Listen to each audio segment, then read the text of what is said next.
इकरा हसन ने अपनी बात रखी है। उन्होंने साफ तौर पर कहा है कि आज जिस तरीके से दलितों के साथ अन्याय हो रहा है वो बहुत ही गलत बात है। उन्होंने बाबा साहब भीमराव अंबेडकर के संविधान को याद करते हुए बहुत सारी बातें बोली हैं। तो आप सुने क्या कुछ कह रही इकरा हसन।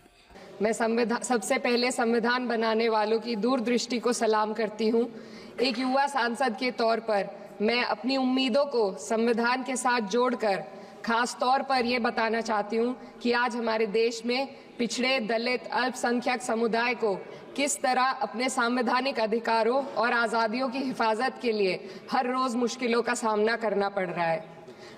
Doctor B.R. अम्बेडकर के कथन से अपनी बात रखना चाहती हूँ।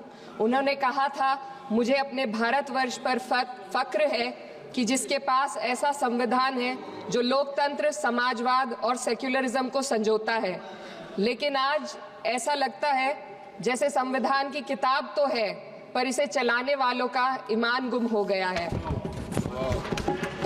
आज हिंदुस्तान में हर वर्ग को किसी न किसी चुनौती का सामना करना पड़ रहा है, मगर अल्पसंख्यक खास तौर पर मुसलमानों पर जो कहर टूटा है वो किसी से छुपा नहीं है। ये लोग सिर्फ अपने मजहबी पहचान की वजह से निशाने पर हैं। संविधान का अनुच्छेद 15 कहता है कि किसी भी नागरिक के साथ धर्म, जाति या किसी और वजह से भेदभाव नहीं होना चाहिए, लेकिन हकीकत इसके उलट है। हालात इस कदर बिगड़ चुके हैं कि hate speech, mob lynching, bulldozer द्वारा घरों को गिराने की घटनाएं आम हो गई हैं। खास तौर पर उत्तर प्रदेश में, जहां ऐसा लगता है जैसे कानून के नाम पर जंगल राज चल रहा हो। संभल में जो हुआ वो सबके सामने है।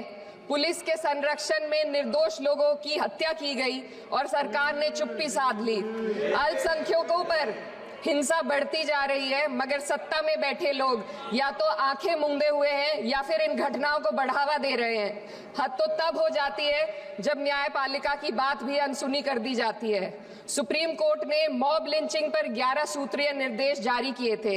इसमें साफ कहा गया था कि राज्य सरकारें और पुलिस इस तरह की घटनाओं को रोकने और दोषियों पर सख्त कार्रवाई करने के लिए जिम्मेदार है, लेकिन आज भी इन निर्देशों पर अमल नहीं हो रहा है।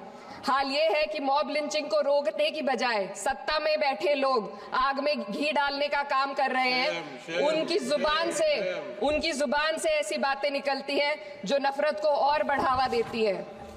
ये अशांति अब इतनी गहराई तक फैल चुकी है कि हमारे समाज के धर्मनिरपेक्ष चरित्र पर गंभीर सवाल उठ रहे हैं। साल की शुरुआत में ही कई राज्यों में दुकानदारों को अपने नाम बोर्ड पर लगाने के लिए मजबूर किया गया।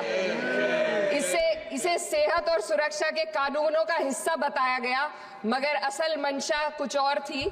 ये कदम खास तौर पर मुसलमान दुकानदारों को निशाना बनाकर उठाया गया ताकि उनकी रोजी रोटी पर चोट की जाए। पिछले हफ्ते मुरादाबाद में एक मुस्लिम डॉक्टर को हिंदू बहुल्य मोहल्ले में घर खरीदने पर विरोध झेलना पड़ा। वजह बताई गई कि इससे मोहल्ले की सामाजिक शांति बिगड़ जाएगी। अब आप ही बताइए, क्या ये वजह सही है, जायज है? असल में ये छोटी बड़ी घटना इस बात का सबूत है कि सांप्रदायिकता को बढ़ावा देने वाले बयान और नीतियां हमारे समाज को अंदर से खोखला कर रही है। उत्तर प्रदेश में यति नरसिंहन ने बेहद घटिया बयान दिया, लेकिन सरकार इन बयानों पर कोई कार्रवाई नहीं कर रही।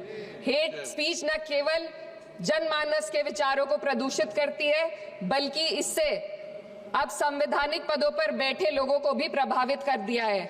अभी हाल ही में माननीय उच्च न्यायालय इलाहाबाद के माननीय न्यायाधीश ने ऐसे बयान दिए जिसका संज्ञान खुद सुप्रीम कोर्ट को लेना पड़ा।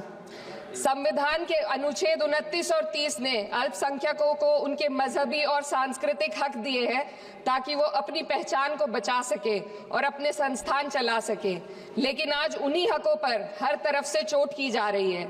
वक्फ जैसे बिल लाकर उनके धार्मिक अधिकारों को छीनने की कोशिश की जा रही है। आज अल्पसंख्यक समुदाय को संविधान द्वारा दिए गए अपने बुनियादी अधिकार पाने के लिए लंबी लड़ाई लड़नी पड़ रही है। ऐसे कई मामले अदालत ने न्याय देकर संविधान की रक्षा की है, लेकिन अदालती प्रक्रिया में जो समय लगता है उसकी वजह से देश के सामाजिक ताने बाने को भारी नुकसान उठाना पड़ता है। मिसाल के तौर पर इलाहाबाद हाई कोर्ट ने 2004 के मदरसा एक्ट को रद्द कर दिया था, जिससे मदरसों के संचालन पर सवाल उठे। हालांकि सुप्रीम कोर्ट ने बाद में इस फैसले को पलट दिया और एक्ट को वैध करार दिया, लेकिन इस प्रक्रिया में जो समय लगा उसने अल्पसंख्यकों को बेचैनी और संघर्ष के दौर में डाला है। इसी कड़ी में प्लेसेस ऑफ वर्शिप एक्ट 91 भी आता है और कई अन्य अधिकार, उन्हें भी इसी तरह अदालती लड़ाइयों में उलझाया जा रहा है। ये स्थिति न केवल अल्पसंख्यकों के अधिकारों की राह में रुकावट है, बल्कि justice delayed is justice denied जैसी कहावत को सिद्ध करती है। मैं इस सदन से दुनिया भर के अल्पसंख्यकों की आवाज उठाना चाहती हूँ, खास तौर पर हमारे पड़ोसी देश बांग्लादेश में अल्पसंख्यकों के साथ जो हो रहा है वे दिल को गहरे तक चोट पहुंचाने वाला है। उनकी जान माल की हत्या की जा रही है। बांग्लादेश हो या हिंदुस्तान हो या कोई और देश, अल्पसंख्यकों की सुरक्षा, इज्जत और अधिकारों की हिफाजत हर सरकार की सबसे पहली जिम्मेदारी होनी चाहिए। मैं इस सदन से अपने देश के अल्पसंख्यकों के साथ बांग्लादेश के पीड़ित अल्पसंख्यकों की आवाज को एक साथ उठाना चाहती हूँ। ये वक्त की पुकार है कि हम सब मिलकर ये सुनिश्चित करें कि किसी भी इंसान को उसकी पहचान या मजहब के कारण डर कर जीने पर मजबूर ना होना पड़े। जहाँ हक छीने जाते हैं वहाँ अमन खो जाता है। ये बात हर सरकार को समझनी चाहिए। अगर हम सच में अपने संविधान का सम्मान करना चाहते हैं तो हमें नफरत और भेदभाव को खत्म करना होगा। हमें ये दिखाना होगा कि ये मुल्क हर वर्ग, हर जाति, हर धर्म और हर समुदाय का है, और जब तक ऐसा नहीं होगा तब तक संविधान की आत्मा सिसकती रहेगी। सर, अपनी बात को खत्म करते हुए मैं एक शेर अर्ज करना चाहती हूँ। ये दाग दाग उजाला, ये शब गजीदा शहर, वो इंतजार था जिसका ये वो शहर तो नहीं।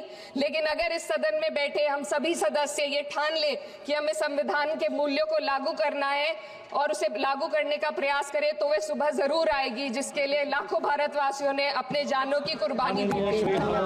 तो सुना आपने इकरा हसन ने क्या कुछ कहा है बाबा भीमराव अंबेडकर को लेकर और संविधान को लेकर। उन्होंने बहुत सारी बातें बोली हैं।